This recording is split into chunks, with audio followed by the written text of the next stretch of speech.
Hello and welcome to my mini blog. पुन्हा एकदा खूप खूप स्वागत आहे देऊळगावातील आठवडी बाजार पार्ट 6 मध्ये।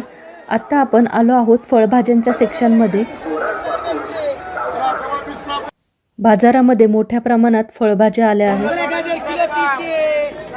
खरंच सगळ्याच भाज्या एकदम फ्रेश आणि स्वस्त आहेत। भाज्या बघून एकदम फ्रेश वाटते। तुमच्याही इथे असाच बाजार भरतो का? मला कमेंटद्वारे जरूर कळवा।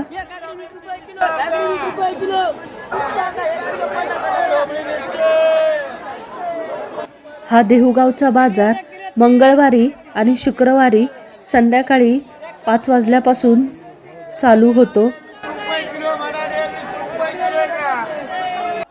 बाजारामध्ये पुढे अजून बरंच काही आहे पाहण्यासारखं। त्यासाठी तुम्हाला मला भेटावं लागेल व्हिडिओच्या नेक्स्ट पार्टमध्ये। धन्यवाद।